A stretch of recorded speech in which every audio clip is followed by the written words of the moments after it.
Hi everyone, it's Andrea over at Sewspire.com, and today I am here to show you how to sew this sweet little essential oil wallet. It is designed to transport the larger bottles of essential oils, and I have a really random collection here, so I have decided that the best way to serve my collection is to create elasticized slip pockets.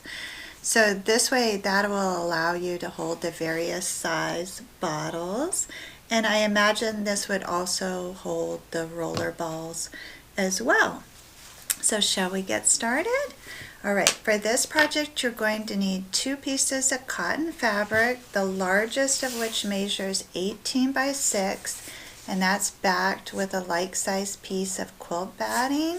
And then you're going to need a smaller piece that's 6 by 10. This is going to be the pocket, so we're going to start there. And what I've done is press the long edges over 1/2 inch and then fold that in half long ways, and we're just going to line up that top edge and stitch all the way across that, and then we're going to bump down 1/2 inch and stitch another straight row across that, and that will be the channel to feed the elastic through. Okay, I've stitched 2 rows across there to create that channel. Now I want to divide this pocket into 4ths.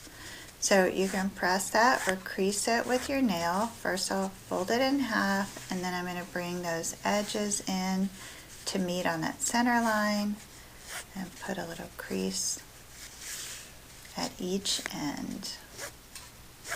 And this will help us when we're creating the pleats.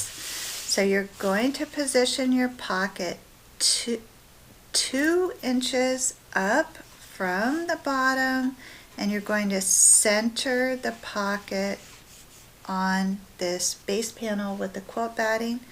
So you put 1 pin to mark your center line, and then you're going to bring that outer edge and align it with the outer edge and put another pin there.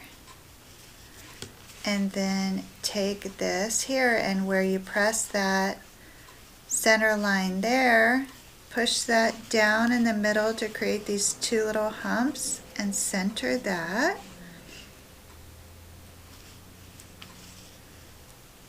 And I'll show you what this looks like now. You have like the 2 little bumps there, and when you press those down, that will create the pleats for 2 of the 4 pockets, and you just want to try and center those in their own little quadrant there and put pins to hold it. It doesn't have to be perfect because the top is elasticized, but you do want the pockets that you're going to divide, the 4 little pockets, to be fairly uniform. And then we're going to do the same thing on the other side here. We'll just line up that side edge and then create the pleats from there. Okay, now you can see I have a lot of pins in there, and I have 4 pleats. So I just want to stitch across the bottom to secure those pleats. Alright, and now I have my little pleated pocket there, and I want to take a 6-inch piece of 1/4 inch elastic and a safety pin. And I'm just going to thread that through that top channel that we created. You're going to want to hold on to that little elastic tail there as you pull that, and then go ahead and lay that pocket flat again and pin that tail down. And then you can kind of even out your elastic there and secure this other side with the pin as well. Then we're going to remove the safety pin and stitch down that elastic. All right, now we have one large elasticized pocket there. I'm going to divide this into fourths, but if you know you have larger bottles or special requirements, you can divide that in half. You could divide it in thirds if you want. You can fit your little bottles in there and mark, so you can customize this to hold your oils. Now the pocket has been divided. I used 3 rows of stitching to create 4 pockets. I want to take an additional piece of 1/4 inch elastic. This is 6 inches long. I want to loop that around and then take those raw edges and center them on the base where the pocket is down there, and just stitch that elastic in place at the base to create that little loop that we're going to use to hold it closed. Alright, I've attached that little elastic tab there, and now just make sure everything's nice and flat, and you're going to fold this in half so the pretty sides are facing, and then you're going to stitch down these 2 sides and across the bottom. Leave a tiny 1.5 to 2 inch opening on this right side, and we're going to use that to flip this inside out or right side out, okay? Alright, I've stitched all the way around that, and I left a little opening here to turn it. I want to trim away all that excess. I'm going to use that little hole to turn this right side out. Then I'm going to head on over to the iron and press it nice and flat. And where that opening is, turn those edges inward and give it a little press.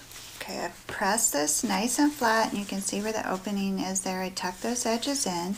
Now I want to top stitch all the way around this with the exception of the pockets, because if you top stitch there, that's going to make these end pockets too small. So just go ahead and skip over the pockets and top stitch around the rest, and that will close up that little opening.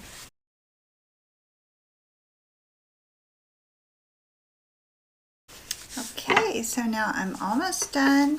The next step is just to put in one of the oils and then fold that top down and see about where you need to attach the button.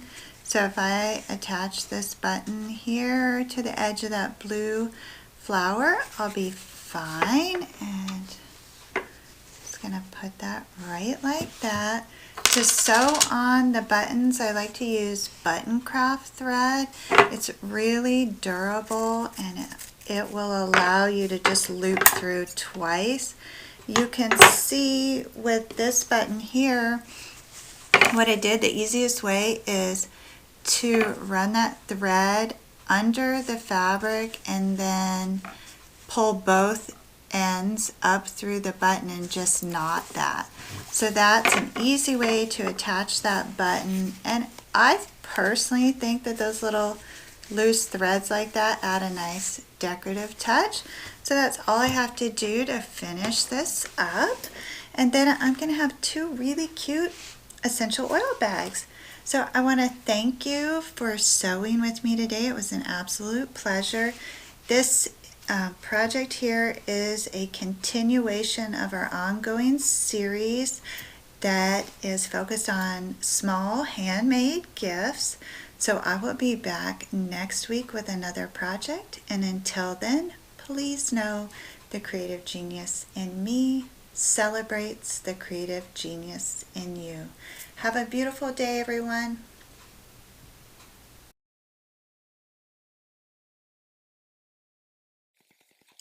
Hi everyone, it's Andrea, and I am here today to tell you about a brand new platform that I have created especially for the Etsy maker. This may come as a shock to you, and actually, if I can be totally honest, it shocks me because I know that was just one woman and a sewing machine that did this. But guys, girls, ladies, people, I have made more than $250,000 selling my products on Etsy. Now, for some of you, perhaps that's not a lot of money, but if you think about it, what would $250,000 mean to your family? Like, you could do a lot of stuff.